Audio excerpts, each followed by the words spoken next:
Hello and welcome to my YouTube video, my next story, MHA and the Mystery of Quirks. This is an improved version of my story. I had a little problem with the last batch of the story and I just started from scratch. But this time it's hopefully stuck and I hope you like it and I hope we all can enjoy this story. And then let's start right with the story instead of talking around the bush. In a world where the supernatural has become commonplace and 80% of people possess quirks, superpowers that can make everyday life either easier or infinitely harder, two titans once clashed. On one side stood All Might, the number one hero, on the other, the strongest villain of all for one. Yet few realized the greatest villain was never a man. The emperor of villains, the king of evil, the very symbol of darkness, was in fact a woman, reverently called Lady Shigaraki by her followers. Lady Shigaraki was feared for good reason. She wielded a quirk that could steal powers from others and redistribute them at will. To Luna, it had always been a mystery why people became so obsessed with the idea of good versus evil once quirks appeared. In her eyes, neither Lady Shigaraki nor All Might was purely virtuous or utterly corrupt. The world had never been black or white, she believed, but a spectrum of grays where the strong write the rules. If you're powerful enough, you can simply ignore them. And in Luna's view, the true strongest hero wasn't All Might at all but Stained Stripes, the mightiest heroine in the USA, whose quirk, New Order, could warp the laws of nature itself and defeat even All Might. Of course, that fact was a state secret, one Luna shouldn't have known, but she had her reasons for keeping it. She understood that New Order was far more potent than any raw muscle. With intelligence and cunning, one could reshape reality to triumph over brute strength. In a world where power dictates law and governments hide the truth by sponsoring heroes, maintaining a facade of justice, and secretly eliminating those who stray from their path, Luna now finds herself free and restless. Having escaped captivity and found a measure of peace, she wonders what her purpose might be in a world where progress has stalled and no one dares to reach for the stars. I could try to change this world, she thinks. After all, I have the means, but I'd have to be damn careful not to reveal myself or expose my power. I'd be screwed if anyone found out. Yet if I truly want to advance technology and journey to the stars, I need a counter to All Might, and I don't have nearly enough energy to surpass him. The best case scenario is ending up exploited again, back in some lab. The worst is being hunted by the entire world. I can't let that happen. I wish I could grow stronger, then no one could chase me. But as things stand, that seems impossible, at least for now. Maybe if I obtained this power, I could become a god. But I'll never get that ability, its former bearer is dead. And even if he were alive, he wouldn't pass it on to me. Which is probably for the best. Becoming a god sounds like a nightmare. But if I want to change the world, I must overcome All Might, that false symbol of peace. A hero who stands for nothing but stagnation. I need a way to neutralize raw strength. I can't rely on developing brute power strong enough to beat him. That's not going to happen. I need an effect that can cancel any force with minimal effort. Luna shivers as she shelters from the rain in a cramped cardboard box. The cold droplets are a mild reminder of the lab's chill, yet she'd endure hunger and homelessness 1,000 times over rather than be trapped in another experiment. Thanks to countless genetic enhancements, her body withstands cold and starvation far better than any ordinary human, an edge that, crucially, isn't a quirk and therefore can't be nullified, even by a quirk that blocks other quirks. That would be an insanely powerful and cool quirk, she muses. An anti-quirk, something that neutralizes other people's powers. Could I call it anti-X energy? But can you even create something that reverses X energy? I barely know what X energy is, except that it twists nature's laws and spawned quirks 2 centuries ago. All I'm certain of is that every quirk in this world is born of X energy, and that it still produces and contains X energy. My own power generates X energy too, and I can shape it into anything, except anything that would help me. In simple terms, I can give people quirks, manipulate them, and, even if I've never tried, destroy them. Luna winces as memories of the lab flood back. Damn, I'm screwed, she thinks. I'm homeless, starving, and I have a power that does nothing for me, because the moment I give someone a quirk and don't trust them, I'm toast, especially if I can't strip it away before they turn it on me. I'd be utterly ruined if they discovered my gift. I don't want to end up back in a lab. Maybe I should just rob people and scrape by, ignore changing the world. That would be less likely to get me dissected in some secret facility. One thing is clear. Luna would rather die than be recaptured and experimented on again. Yet the risk remains that someone could use her DNA to replicate her power and impose the same fate on others. The only guaranteed way to stop that would be to completely erase every trace of her biological self, leaving nothing behind. I suppose that would be hard to figure out, how I could achieve it. A bomb might do the trick, but I'm not ready to die. I actually want to accomplish something with my life. What's the point of living if all I do is scurry through each day as though life itself were the goal? I need to achieve something, or my life will be no better than if I'd never lived at all.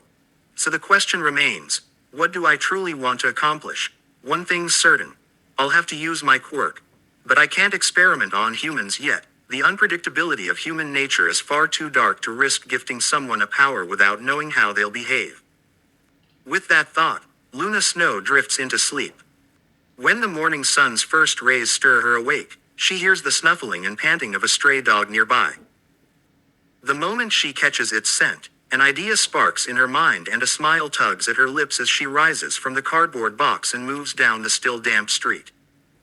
She soon finds the emaciated dog locked in a struggle with another over a scrap of meat. Luna needs no more than a gentle tug to separate the two and hold one of them in place. She focuses inward, drawing on the X energy thrumming through her veins. Fortunately, animals, too simple-minded to resist, require no consent for permanent quirk bestowal.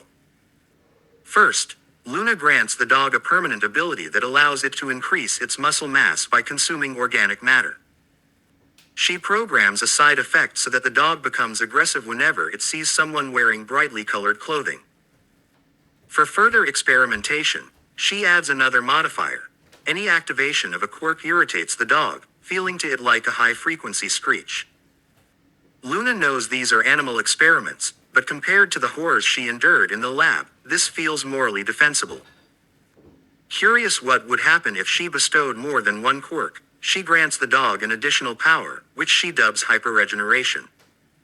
This quirk is truly one of my masterpieces, she thinks.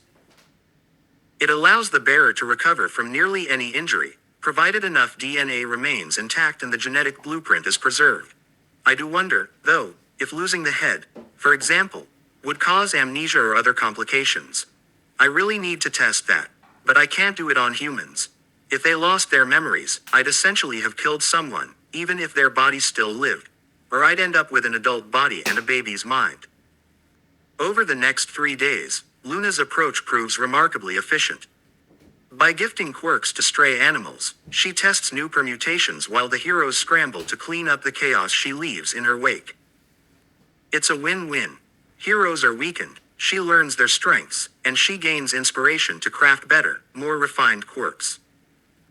One limitation becomes clear. Animals lack the intelligence to actively leverage their abilities, and there's a cap on the number of quirks a creature can sustain before it perishes. That threshold is higher in quirkless organisms than in those already possessing a quirk. In Luna's words, every living being has a tolerance limit for X energy. Once it's exceeded, the body degrades.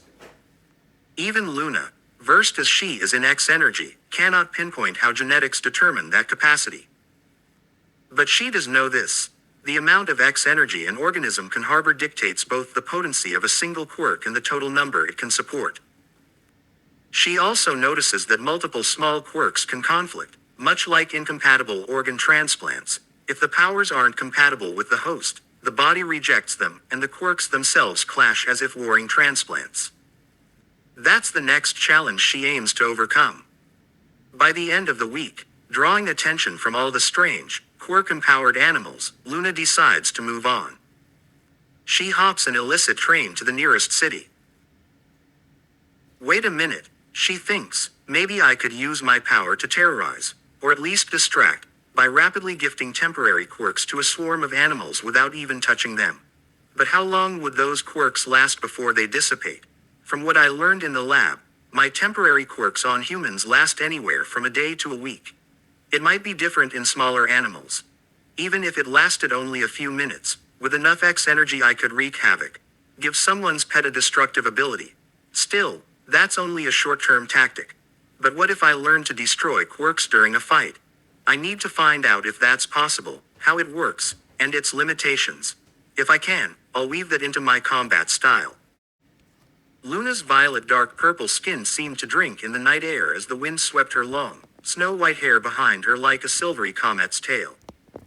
She clutched the moving train's roof with one hand, her other arm bracing the straps of her backpack. A sudden jolt rattled the entire train, lifting her hips off the metal like a brief, jolting cartoon. Above her, the stars glittered like scattered diamonds, and inside, most passengers had long since drifted off to sleep. But Luna could not rest. What other human could cling to a speeding locomotive for hours, let alone days? Instead of dozing, she had ample time to mull over her thoughts, her goals, and her emotions. Her conclusion was simple. She was neither a hero nor a villain, and she couldn't call herself a good person, either. The hero system was flawed, but so ingrained she doubted it could be changed, though she didn't think it impossible. One of the main flaws of this world, this hero system, she thought, is that children are force-fed the idea from birth that becoming a hero is the best possible life choice. That's utter nonsense. It's not a job most people should want, if you face the genuine risk of being killed in the line of duty. I don't understand why anyone would want that. I just don't. Her critique of the system offered little solace. She still had no plan for how to reshape this world or wield her power. All for One was dead, and Lady Shigaraki, its bearer, would never have passed on her quirk even if she'd lived. Perhaps someone with a similar power could be modified to recreate All for One, but that only circled back to Luna's own limitations. And that brings me right back to my quirk's core problem, Luna realized. I can't create quirks that help me directly, but if I find an existing quirk and modify it, maybe I could bypass that mental blockade. If I could get someone to give me quirks, I could become stronger than anyone could imagine. But could my body even handle All for One? And could I ever replicate that quirk? It was the most intricate power I've ever studied. In theory, it should be possible to recreate, since it's just another quirk like any other. As she pondered her limitations, a new idea struck her. What if quirks could be destroyed and their X energy reclaimed? When she grants a power, she forms it by drawing X energy from within. But when she destroys a quirk, she merely pulverizes it. If she could absorb those shattered remains, she might eat the X energy and reconstitute the quirk for herself, though not in its original form. She'd mix and break it down, then reforge it from its energy core. Luna looked up at the moonlit sky, weighing the risk. Though she'd toyed with the idea before, she still wasn't sure she was ready. One thing was certain. Understanding her quirk's limitations could never hurt. Whether she became a revolutionary force or chose to abandon her power forever, knowing her boundaries was essential. I could find some thugs in the next town. No one would miss them, and test whether I can destroy their quirks. If they recognize me, my violet dark purple skin, my white hair, I'll have to kill them. It wouldn't be the first time, but it would be darker than anything I've done before. I've probably indirectly caused thousands of deaths, but directly, only those who stood in my way. Luna realized it would be safer to experiment on someone already unconscious than risk detection. A disguise would help, too. Now that's a genius idea, she thought. I just need to find some rich bastard, the son of a wealthy family, and sell him a quirk. That'll be a lucrative business, especially if I price each ability differently. But first I need a power base. I can't just stroll up to any millionaire and peddle quirks. I'm stronger than most humans, but I'm not invincible. She felt the pangs of hunger again. It had been far too long since her last meal, and it was time to steal something to eat. But perched atop a train, pickpocketing or foraging would be tricky. Well, she shrugged to the passing stars, I guess I'll just have to wait until sunrise and see where we arrive. Time passed, as it always does, and soon the train pulled into a station. Passengers stirred as the morning sun spilled through the carriages. They disembarked onto the platform, unaware of the violet dark purple figure who leapt silently from the roof and vanished into the waking city, determined to avoid capture. In the days that followed, Luna Snow's life remained relatively uneventful as she put her plans into action, pickpocketing to scrape by while testing the limits of her power. During this time, she toyed with naming her ability Singularity or One for All, finding both titles fitting. One thing struck her as particularly odd: villains in this world, even those armed with guns, possessed the most abysmal aim imaginable. It seemed as though hardly anyone could actually hit a target. As if that weren't ridiculous enough, most people relied more on their innate quirks than on tools or weapons, completely nonsensical, since Luna clearly saw how effective firearms, explosives, and traps could be. Has the emergence of quirks somehow robbed humans of their intelligence, or is something else making them so stupid? Maybe it's simply the sheer number of superpowers, Luna Snow pondered, visibly baffled. The real question burning in her mind was why, after only a few months since escaping the lab, she alone seemed to notice the logical fallacies of her world, the hero's clueless tactics and the police's absurd behavior. In Luna's view, waiting for the right hero with the right ability to arrive and defeat a villain was far more ludicrous than simply taking a gun and shooting them in the head.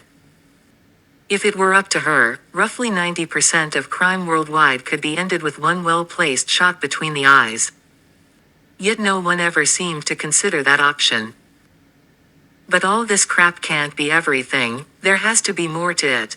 And then there are people judged good or evil simply based on the quirk they were born with. It's absurd, since a quirk doesn't shape your psyche. Maybe a little, but you don't become evil just because you need to drink blood or have horns or whatever. It's ridiculous, Luna Snow thought as she wandered Alexandria's crowded, sun-baked streets. The sea breeze carried rhythmic waves to the shore, creating a soothing backdrop as Luna's gaze drifted toward the docks. A large cargo ship was offloading supplies, containers being moved off the deck only to be replaced by fresh loads. A plan formed in her mind: she could stow away and continue her journey by sea. But where would it take her? Screw it, she decided. Just hide on some random boat and see where I end up. I don't need to know the destination. If they find me, they'll just throw me overboard. Her clothes were old, ragged, and uncomfortable. She needed a change. I really should get some new clothes. Who should I rob next? Luna wondered, aimlessly strolling on. As she reached the beach and dipped her violet dark purple feet into the murky water, she thought, I'm not sure what to do next. Everyone stays in the shadows, I can endure the heat. But what's my next move? Yesterday, when some drunk jerks tried to grope me, I discovered I can destroy quirks and absorb X energy, like the inverse of my own power, but still usable. I can't do it too often if I plan to remain in one place. The heroes here in Egypt will be extremely vigilant. Lady Shigaraki vanished only a month or two ago. The criminal underworld will eventually stabilize and fill that power vacuum, but the heroes will become hyper-aware as quirks continue disappearing. I can't risk being mistaken for Lady Shigaraki. I'm not eager to step into her shoes or claim her legacy.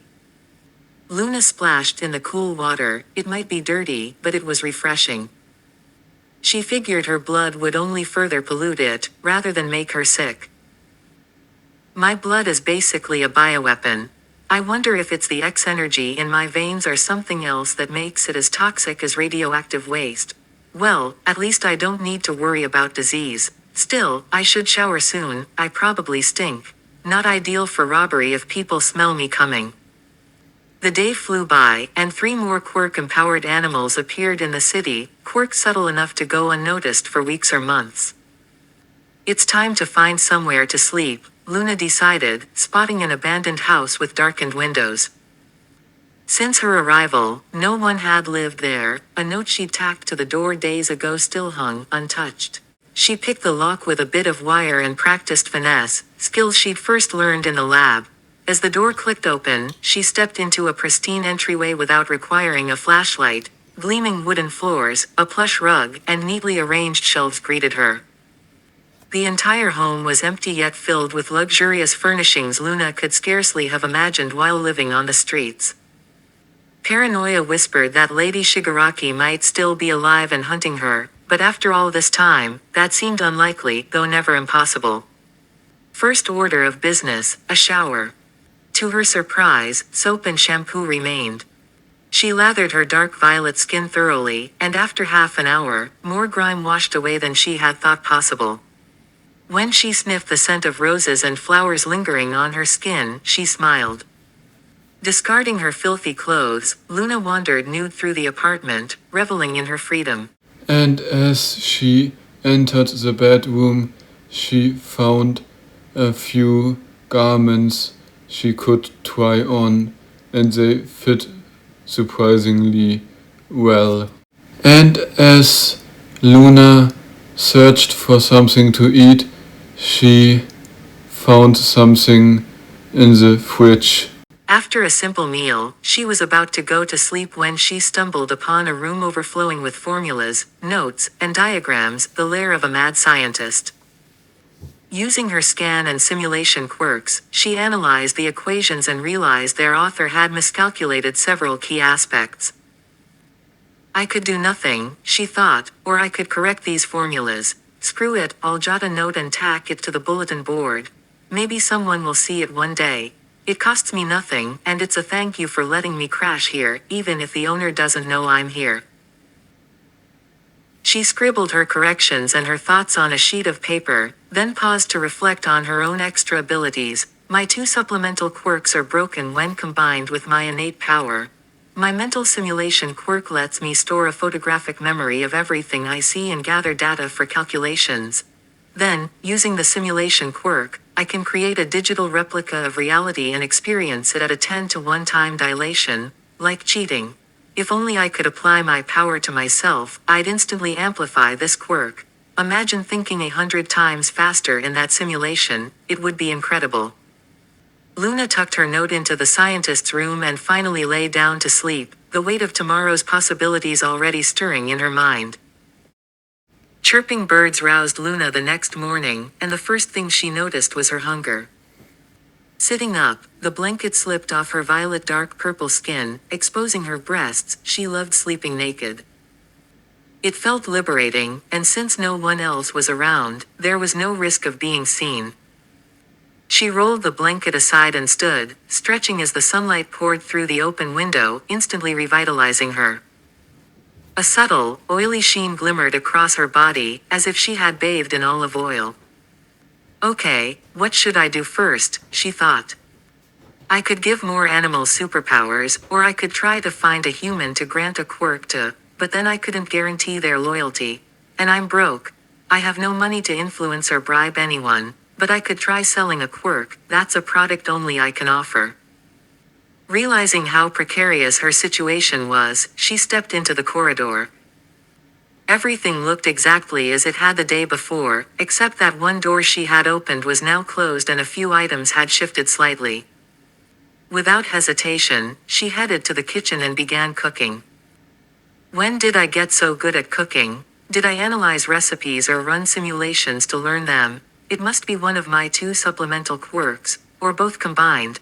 They really are broken as hell. Who cares? Pasta with tomato sauce sounds perfect for breakfast. She savored the warmth of the sun on her breasts and abs, feeling no shame in her nudity. To her, it was simply freedom, unfettered by clothes or pretense, and she saw no reason to be embarrassed by her flawless body when she was proud of how she was formed. Just as she finished stirring the sauce, footsteps echoed through the house, and Luna froze in shock. A man rounded the corner, blue-eyed, black-haired, slim and elegant. His eyes widened in surprise at the sight of a completely naked woman. Her violet dark purple skin, turquoise eyes, and snow-white hair marked her unmistakably as someone with a mutation quirk. And he couldn't say that there's no possibility that she had a quirk that would need her to be butt naked, but it would be strange, but not impossible for the millions of quirks in the world. But maybe she just liked it that way, but she didn't seem to show any outward signs of shame for her nudity. All right, let's pretend this never happened, he said, cheeks reddening as he turned away, acting as though he hadn't seen her. What are you doing here, planning to squat in my house too? This place is mine now. Find somewhere else to live, there are plenty of empty houses nearby, Luna replied coolly, eyeing him and gripping a knife. Relax, he said. I'm not here to take anything. If anything, you're the one taking from me. But I'm not looking for a fight, so let's just pretend we didn't see each other, and you should put clothes on before you go. His gaze flicked to the pile of dirty laundry on the washing machine. I apologize for breaking in, Luna said, smirking. But I had nowhere else to sleep, and I'm going to have breakfast before I leave. Sorry for using your food, but I haven't eaten in a week. A meal shouldn't bankrupt someone. He shrugged, saying it didn't matter, though Luna could sense his tension and fear. His aura pulsed with X energy, so he couldn't be among the 20% of quirkless people. He paused on the stairs and finally introduced himself. Michael. Luna rummaged through the clothes and, unfazed by the man's presence or her own nudity, donned a black suit and trousers, men's clothing, but infinitely preferable to a skirt. I see you helped yourself to my clothes, Michael noted, his voice interested though still wary. No worries, I have plenty of these suits. A strange friend keeps gifting them to me. May I ask why you broke in and stayed here? I'm a writer-scientist of sorts, and I'm fascinated by people's stories. Luna decided not to mention her nudity or fear, instead she offered a story that wouldn't endanger her. I was desperate for a shower, so I broke in. One thing led to another, and I ended up sleeping here. You're free to check, I haven't stolen anything. Honestly, I've never really thought about robbing someone this way. I have no one to sell things to. I'm homeless, bankrupt, with not a penny to my name. And if my mother's alive, she'd kill me if she found me. If she's dead, I'm glad. If I say the wrong thing, I'll probably end up with a bullet in my head. In short, my life sucks, my parents both suck. One's probably alive, the other dead. She shrugged, watching Michael's hand tremble as he lifted his spoon to his soup. Are you the daughter of a villain? He asked, summoning all his courage. Yes, I am, Luna replied. Does that change the fact that I'm homeless and feared by most? Does it change who I am? I hope you're not one of those idiots who thinks someone is good or evil just because of their quirk. She saw the prejudice in his eyes and felt no desire to become another victim of his world's brand of quirk-based racism. No, I would never judge you for a quirk you can't control, Michael said. But I'm cautious, maybe a bit paranoid, because of my complicated past. Let's just say I was feared for a time because of my own quirk. It's not a pleasant experience, being seen as a villain when you're not. Oh, and I don't even know your name, what is it? My name is Luna, she replied, and I don't really have a last name. But it's good to see you recognize, at least in part, the flaws in this hero system we live under. She took another bite of her pasta with tomato sauce. For a moment, they sat in silence as Michael searched for the right words. He seemed nervous, dipping his spoon into the soup and studying Luna. She struck him as confident and strong, something regal and admirable about her presence, though he couldn't quite name it. Yes, I understand what you mean, he said at last. The hero system really isn't perfect. Heroes can commit crimes just like anyone else, yet people never consider that. And just because I didn't want to become a superhero, even though I have a quirk, everyone looked at me strangely. They assumed I must use my power for something negative if I wasn't going to be a hero, but not one of them ever thought I simply couldn't use my ability. His voice shifted from fear to anger, an emotion Luna understood all too well. I think we can agree the world isn't as black and white as the Hero Alliance likes to portray, Luna said, conviction in her tone. And I completely understand you.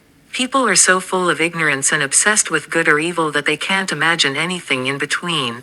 The children of villains who've never done anything wrong, those feared because of their powers, those born with mutation quirks that alter their appearance, and then those with no quirks at all these people are neglected by society, even as they keep it running.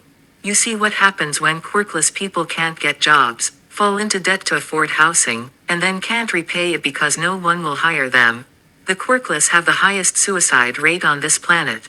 And I think that can change. We can't just accept this injustice. If heroes fail to give hope and make the world better, then we don't need heroes anymore. Michael met her gaze for a few heartbeats, then suddenly burst into laughter, pulling Luna out of her serious reverie. She bristled, ready to defend her ideals. No, I'm not mocking your ideals, he said through his laughter. I just find the situation we're in ridiculously funny. As he spoke, a strong gust rattled the windows and distant screams echoed outside, a villain attack, as routine as a weekly clock. Michael had to admit she was right. They lapsed into silence again. Luna guessed for about 3 or 4 minutes, unable to find words. Then Michael spoke up unexpectedly. May I ask what your quirk is? It must enhance your intelligence, because I saw you correct that equation about the energy emitted by quirk use in my room, and I'm really curious how you did that. Luna flinched at the question. Michael noticed instantly, suspecting she'd suffered bad experiences around her power. I'd rather not talk about my quirk, she began. But yes, I tweaked your formulas on the behavior of that strange energy emitted by quirk activation. I'd recommend you scale back your research, it's dangerous. I wasn't sure if I'd even meet you, so I thought a tip in the right direction couldn't hurt. If things had gone badly, I wouldn't have regretted it, since I'd never have met you. A moment later, she rubbed the back of her head, embarrassed. Honestly, I haven't thought it through. The information you could uncover about this energy will only get you into trouble. You draw government attention, and that could go either way, or you'd draw my mother's attention, and that definitely wouldn't end well. Was your mother a researcher or something? Michael asked. You could say she was in that field, but I don't like to talk about it. Take my warning, don't pursue this further. It's an unstable, bizarre energy that defies nature's laws. Luna looked up at him as she spoke. You're pretty smart for a girl your age, Michael said. I'd ask where you learned all this, but I guess you won't tell me. Luna rose and carried her plate to the sink. You're right, I won't explain. Just as I won't explain my quirk unless you explain yours. Superpowers are extremely valuable in this world, and I only share information in exchange for information. You could call it an information trade. All right, I'll take a leap of faith, Michael said. My name is Michael Silver. My quirk lets me copy other people's quirks for a very short time. During that time, they can't use theirs. I believe my power blocks theirs and creates a duplicate or something similar. The longer I hold someone, the longer I can copy their quirk. Michael watched in surprise as Luna's violet dark purple skin flushed to a lighter lavender, almost pink. How was that possible? If it were the same mutation, they'd be distant relatives, which seemed astronomically unlikely. But with so many quirks in the world, perhaps a natural mutation could occur independently. The odds were low, but not zero.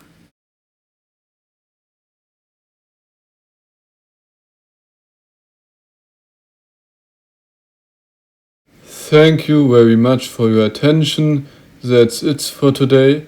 If you want to see the next part, leave a like and an abo.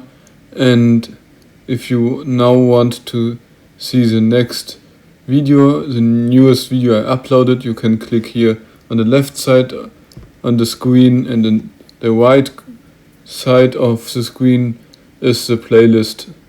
If you want, you can click there and follow all the other parts of my story, of this story. And then I hope you really liked it. Until next time, goodbye.